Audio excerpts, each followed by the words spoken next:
B. Collins.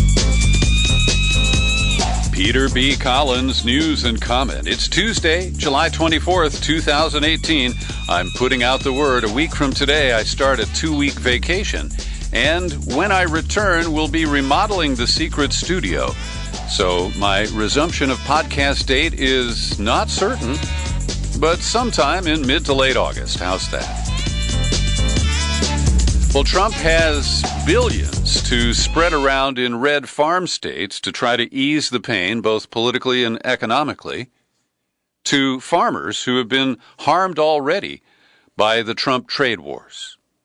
And he is also threatening California, another agenda item for the wrecking crew, to dismantle our standards for automobile emissions that have been better than and different from the rest of the nation since 1970. First, to the issues of the trade war. Trump found $12 billion in the account over there at the U.S. Department of Agriculture. It's called the Commodity Credit Corporation, and it's intended to help farmers who are afflicted by drought or other unpredictable issues and to protect them from catastrophic crop losses. It is not intended to protect them from the self-inflicted damage that Trump has visited on American agriculture. And Trump today has set new lower standards for bizarre tweets. And here's one. Tariffs are the greatest, he tweets. Either a country which has treated the United States unfairly on trade negotiates a fair deal, or it gets hits with tariffs. It's as simple as that. And everybody's talking. Remember, we are the piggy bank that's being robbed. All will be great. So the dear tweeter, with $12 billion worth of comfort for at least one industry, what's he going to do for the automobile industry? What's he going to do for the dishwasher manufacturers who are barely holding on here in the United States? And washing machines, I think, is the other category. And then, of course, technology. Is he going to, subsidize Apple Computer for losses that they may incur because they do most of their manufacturing in China? I don't know where this ends. I don't know where the trade war ends. And what's fascinating is Republicans and other allies of Trump are not afraid to poke the bear. They are not going silent. Here's Ben Sasse, Senator of Nebraska. This trade war is cutting the legs out from under farmers, and White House's plan is to spend $12 billion on gold crutches. This administration's tariffs and bailouts aren't going to make America great again. They're just going to make it 1929 again. Wow, Ben Sasse says that Trump is risking a depression. And one of the trade groups, Farmers for Free Trade, said the best relief for the president's trade war would be ending the trade war. This proposed action would only be a short-term attempt at masking the long-term damage caused by tariffs. And keep in mind that this is the same administration that is angling to dramatically cut the SNAP program. That's what we used to call food stamps. And most people think of it as a giveaway to the poor. But it has been used to prop up farm prices for decades. It's part of that commodity trading corporation or whatever that thing's called. So it is amazing how we can cut taxes for billionaires, millionaires, and corporations. We can pass out free money to politically aligned groups like farmers in red states, to mollify them over the impact of the trade war. And here in California, as I mentioned, it's been since 1970 that we had a special dispensation under the Clean Air Act to set air pollution standards that are more stringent than the federal government's. And if you've been to Los Angeles, which used to be such an ugly, smog-filled basin, well, it changed dramatically, and tailpipe emission standards here in California are the reason for that. And Trump is saying, this is another one of those job-killing regulations we got to get rid of. And that's bullshit. This regulation creates jobs. And it protects the environment, the health standards for those of us who live and commute in California. And he's essentially saying, just go fuck yourselves. Thanks, Don. We love you too. You are our favorite president. Just like you tweet. You narcissistic so-and-so. And here is the other tweet that just boggles my mind. It's a combination of jumbling the facts, a lame attempt to turn the tables on Democrats, and a form of projection.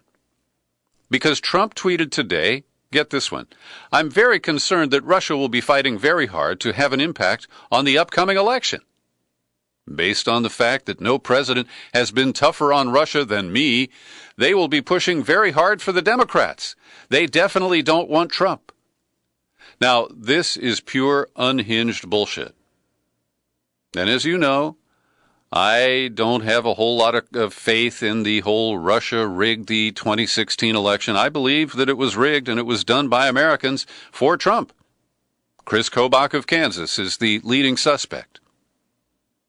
And I've also been skeptical at these fear-based claims, with no specifics, that Russia will attempt to use its hacking skills and its ability to reshape and brainwash American public opinion to impact this election. And I've doubted this from the get-go. You got 435 seats in Congress. In the House, you have about 32 seats in the Senate. So call it 450 or 460. How is Russia going to understand the nuances of each of those individual races and find some way to use Facebook or Twitter to alter the outcome? I just find it so far-fetched.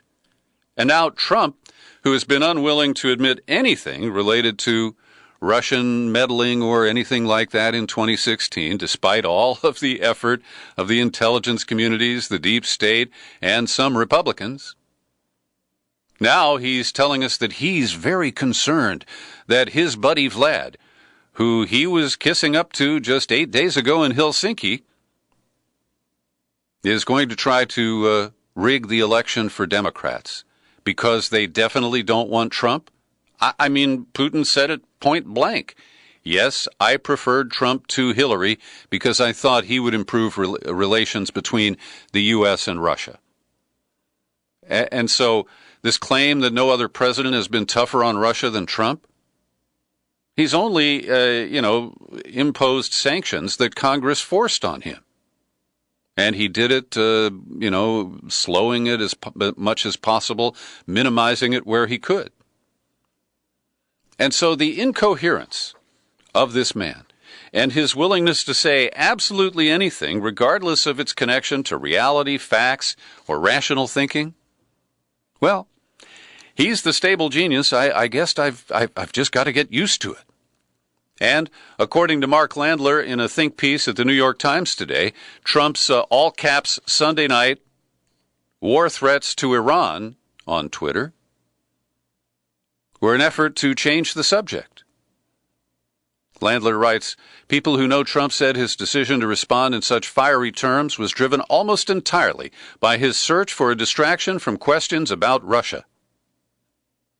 And he claimed that Rouhani, the president of Iran, had threatened the United States with one of these comments that he's made all the time, that if we start a war, it'll be the mother of all wars, but if we have peace, it'll be the mother of all peace. And a lot of that is for domestic consumption in Iran.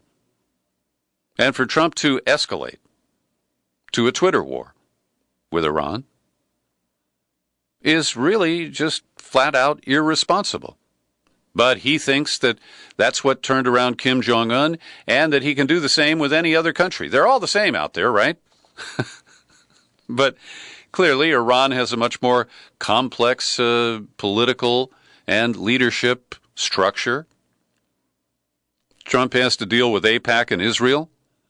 If he tries to somehow change the tone against Iran, and, of course, because he singularly breached the 2015 nuclear agreement, leaving France, Britain, Germany, Russia, and China still in the deal with Iran, he has isolated the U.S., and Iran has no incentive to attempt to soften the hard line that is now in place between these two countries. I want to recommend a read from Caitlin Johnstone. Many of my listeners emailed to say that they love her writing, and one of these days I'll get her for an interview. It may be in September sometime, but I am very curious about talking with her. Anyway, she, along with me and Ray McGovern and Aaron Mattei at The Nation and The Real News, and a handful of others, remain skeptical of the Trump-Russia narrative, the RussiaGates story. And Aaron Mattei, who's been a guest on this podcast, got into a back and forth on Twitter with a man I have some respect for, Jonathan M. Katz. He's been on our podcast. He was an AP reporter in Haiti. He honestly covered the cholera outbreak that was attributed to UN peacekeeping troops that were sent to Haiti after the devastating earthquake. And until this time, I had the utmost respect for Jonathan Katz. But he's been trolling Mattei. And it goes like this. Katz, are you aware of what Russian agents did during the 2016 presidential election by chance? He says snarkily. And Mattei more evenly responds, I'm aware of what Mueller's accused Russian agents of. Are we supposed to just reflexively believe the assertions of prosecutors and intelligence officials now? Or is it okay to wait for the evidence? Katz, why are you even asking this question if you're just going to discard the reams of evidence that have been supplied by investigators, spies, and journalists over the last 2 years? Mattei, why are you avoiding answering the question I asked? If I can guess, it's cause doing so would mean acknowledging your position requires taking government claims on faith. Katz, yeah, I'm familiar with your work. You're asking for someone to summarize 2 years of reporting, grand jury indictments, reports from independent analysts, give agencies, both American and foreign, and on, just so you can hand-wave and draw some vague equivalencies. Mattei, no, I've actually asked 2 questions, both of which have been avoided. So then Katz escalates into name-calling. He says, see, this is what you do. You pretend like all of the evidence produced by journalists, independent analysts, and foreign governments doesn't exist, so you can accuse anyone who doesn't buy this Stephen Cohen Putinist bullshit you're selling of being a deep state shill.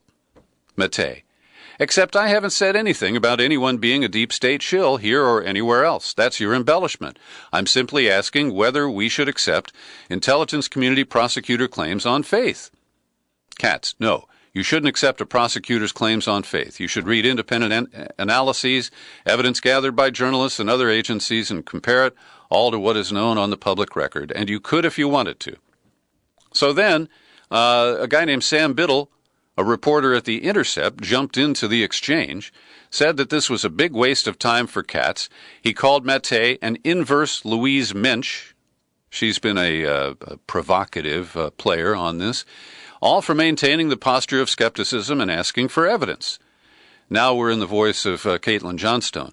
Mattei invited Katz and Biddle to debate their positions on his show, The Real News, to which Biddle replied, no thank you, but I have some advice. If everyone has gotten it wrong, you should figure out who really did it. If not Russia, find out who really hacked the DNC. Find out who really spearphished American election officials. Even OJ pretended to search for the real killer. Now, that's from Sam Biddle, a guy who poses as a journalist. And he's entitled to his opinions. He can buy the consensus view. But Johnstone correctly labels the propaganda techniques that are used here. And I'll just name them, and you can link. I've linked to the article. You can click on that and read it all yourselves. Gish Gallop, argumentum ad populum, the ad hominem attack, and attempting to shift the burden of proof. Very well argued by Caitlin Johnstone, in my humble opinion.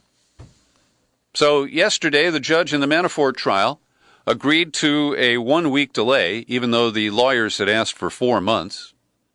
And the lame excuse from Manafort is that he didn't want to pay to get the photocopies of all of his bank records, which were seized by investigators from his home and from his accountant. And he expected that the prosecution would have to share those documents with him, but they didn't, and so he hasn't been able to review his financial records. Well, Judge T.S. Ellis is a pretty no-nonsense guy, and he said, well, I'll give you a week for that. And he also was tough on the prosecution yesterday.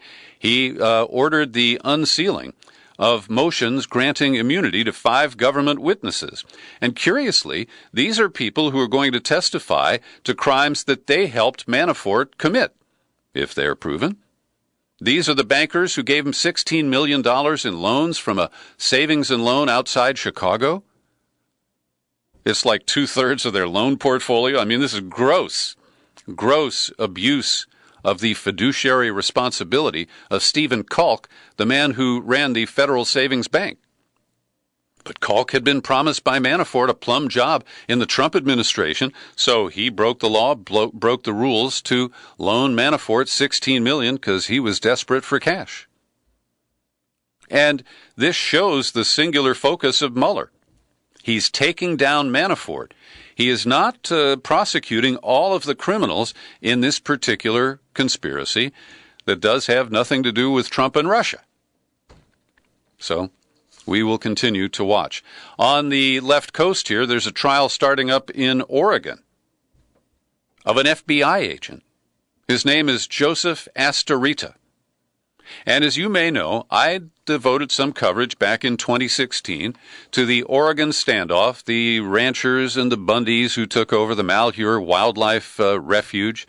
And I also devoted a couple of podcasts to the incident where they set up a roadblock and they trapped one of the Bundy boys and a guy named Lavoy Finicum, who was an ally of the Bundys.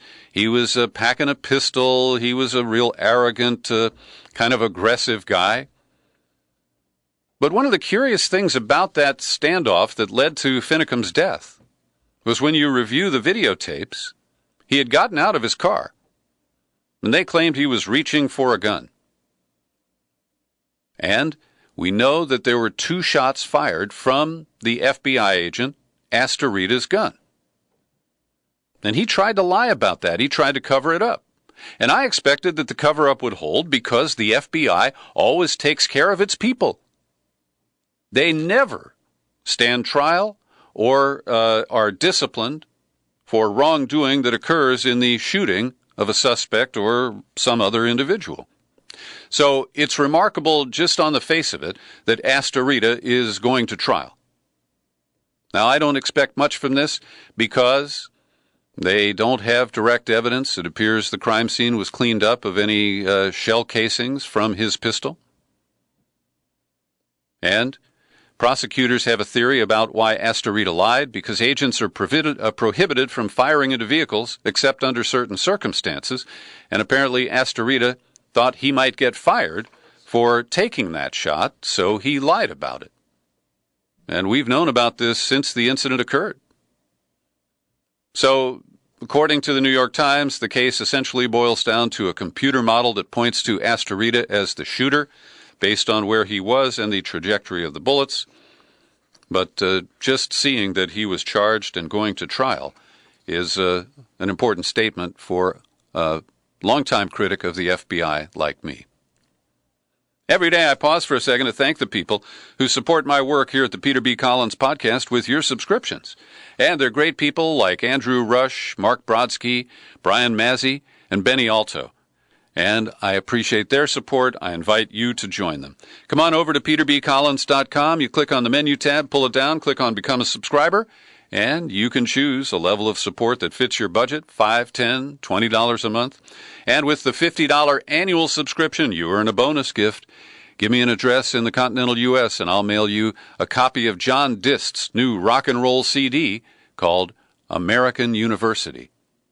Yesterday, I made some comments that I want to revise, because I heard that Rand Paul was going to the White House, and he was going to ask Trump to withdraw the security clearance of John Brennan, and only John Brennan.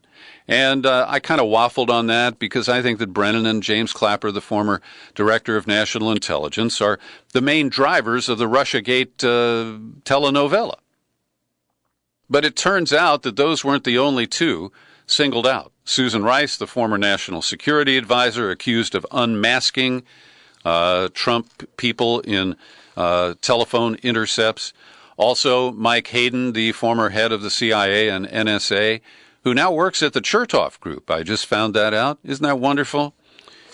Chertoff, of course, was head of Homeland Security under George W. Bush and has cashed in with a company that designed many of the scanners that you're forced to walk through at the airport. Anyway, the list also included Comey, James Comey, the former FBI director, and his former number 2, Andrew McCabe, and their security clearances have already been just kind of automatically timed out. So this now becomes more like the Nixon enemies list. And while I don't support some of the Obama administration spooks, I more strenuously oppose Trump's effort to selectively and arbitrarily pull their security clearances out of petty pique. Michael Cohen, Trump's former lawyer, yet to be charged, but we now know that there are a dozen recordings that were seized by the investigators and that they have been reviewed by the special master, and that the parties in the case have dropped any claim of legal privilege over these 12 audio tapes. Now, Trump tried to play it that the Cohen tape was in his interest and that it showed that our favorite president didn't do anything wrong. So maybe they think they can play that game with the 12 other tapes that are in the stack there. And another one of Trump's lawyers is a guy named Jay Sekulow. And I've known about Jay for 15 years. He used to co-host the radio show with Barry Lynn from Americans for Separation of Church and State, Americans United for Separations of Church and State. And I always gave Barry a hard time about it because Sekulow is such a right-wing jerk. But we are learning, not from an American newspaper, but from the digging of London's Guardian newspaper, that Jay Sekulow and his twin organizations, the American Center for Law and Justice, and an outfit called CASE, which stands for Christian Advocates Serving Evangelism, they're linked as nonprofits. They generate a lot of money. They just signed a telemarketing agreement with scripts that require the people who call and ruin your dinner to promise that Jay Sekulow will continue to make trouble for Planned Parenthood, stop them from aborting babies and selling their baby parts. And what we learn after Citizens for Responsibility and Ethics in Washington revealed it is that these twin nonprofits took in $52 million in donations between 2016, during calendar 2016, and about a third of that, $17 million, was diverted to ACLJ. And since 2000, those two organizations have paid more than $60 million of money contributed to Sekulow's law firm, to members of his family. It subsidizes a radio show that his kids host, and it's full of right-wing propaganda and pro-Trump lies. That's disgusting. Here's another disgusting Republican operative, and that would be James O'Keefe at what he calls Project Veritas. And he's been doing his sneaky videotaping and then selectively editing videos that they put out to the public, focusing on teachers in the state of Michigan. And so, even though he venue shopped and moved the lawsuit from state to federal court, and initially federal judge Linda Parker lifted a restraining order and said that the teachers hadn't demonstrated that it would be harmed by what Project Veritas has been collecting. Well, now we learn that there is a new ruling issued last Thursday, allows the teachers union to amend its complaint to include information, and there was an undercover operative who was inserted at the teachers union as an intern who is believed to be one of the key players in setting up this whole scam. Today at whowhatwhy.org, I'm releasing a fresh interview with Peter Van Buren. And as we spoke yesterday, the clock is ticking on Julian Assange and his residency at the Embassy of Ecuador in London. The president of Ecuador is in London now, and multiple reports indicate that he will pull the protection for Assange and probably hand him over to the British for likely extradition at some point to the United States. And Peter Van Buren, the State Department whistleblower and author, makes a strong case that even if you find Julian Assange to be an odious individual, that the rights that he would be tried for under the Espionage Act are very significant rights to all of us. And on the balance, we should support Julian Assange if he loses his protection in Britain. Well, you've really said it for me there, because you said that the vigil was in support of the rights of Julian Assange. And that's very important to distinguish the difference between the rights, which apply to all of us, and Julian Assange as an individual. What's likely to happen to Julian Assange if he does reach the United States and is prosecuted under the Espionage Act is going to be a damaging blow to freedom of the press in the United States that will reverberate over the next 10 to 20 years. And that is why I support the rights of Julian Assange, not necessarily to the side of whether or not he as an individual is a good person or not a good person, but because this transcends him, and the freedom of information that he espouses is so important that it transcends the questions of whether Julian Assange and WikiLeaks themselves are something that we should be defending or supporting or not. The effort to reunite families separated by the United States at the border is not going well. Today it's been revealed that at least 450 parents whose children were separated from them were immediately deported, and reconnecting them will be extremely difficult. Nearly one-fifth of the 2,551 parents whose children were taken after crossing the border were either swiftly deported before they could be reunited, or they were told if they signed this form to be deported that they'd be able to see their children again.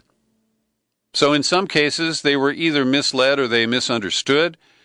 One advocate for immigrants said this is particularly problematic for Guatemalans who are not fluent in Spanish and who are not given explanations in their native languages.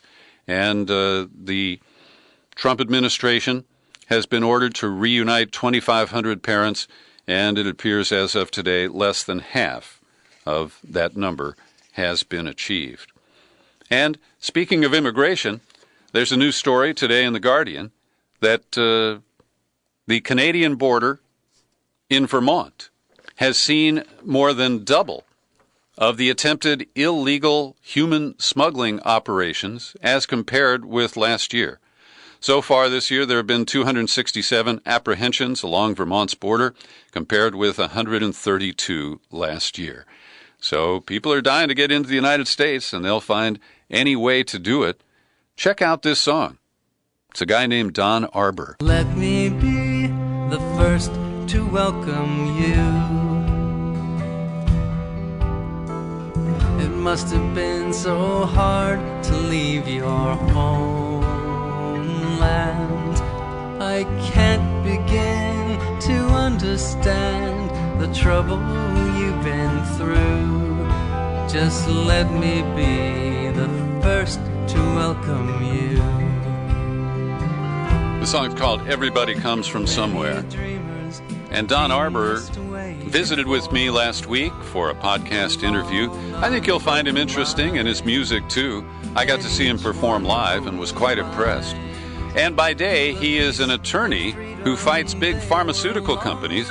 One of his cases now relates to the consolidated cases related to opioid addiction and the widespread prescribing of OxyContin.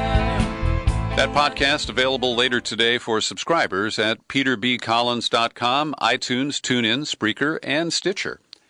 Well, the group that monitors satellite photos of North Korea, called 38 North, they were the subject of manipulation recently when we believe that John Bolton and others in the Trump administration leaked and then selectively characterized pictures from North Korea. Well, the latest pictures apparently show that Kim Jong-un is holding firm on his pledge to dismantle one of their missile test sites, and that is at a location called Sohae. Last week, we told you about the ugly law passed in Israel that does essentially impose apartheid on the non-Jewish citizens of the state of Israel. And I just wanted to put that into some context because it was not the only bad legislation passed in Israel last week. On Monday, the Knesset empowered the education minister to bar some groups that criticized the Israeli occupation of the West Bank from speaking in public schools. On Tuesday, the Knesset accelerated what critics call the creeping annexation of the West Bank by cutting off Palestinians' access to the Supreme Court in land disputes. On Wednesday, it blocked single men and gay couples from having children through surrogacy. And then on Thursday, they passed the law for Jewish self-determination, which many of us view as apartheid. Yesterday, I mentioned that establishment Democrats got coverage on Sunday's front page of the New York Times, warning that the dangerous progressive left is about to sink the Democratic Party by taking it too far to the left. And Michelle Goldberg, who is a young and mushy centrist who has a perch on the New York Times op-ed page, she singles out all of the very extreme Republicans running, including my old pal John Fitzgerald, who's running as a Republican this time in California's 11th District, and he has a really disgusting website with a lot of hateful information, including a little bit of Holocaust denial. Well, Michelle Goldberg says that it's not, in fact, true that Democrats are rushing to the socialist left in great numbers.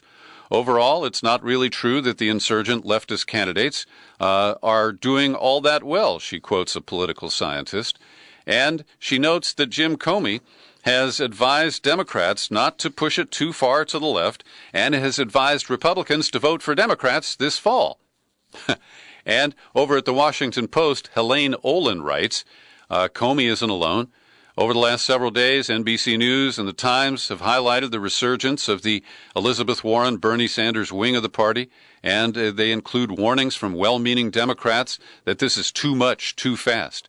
And then she goes into a litany of polling showing that Americans support Medicare for all by huge margins. They support college tuition support in almost a majority.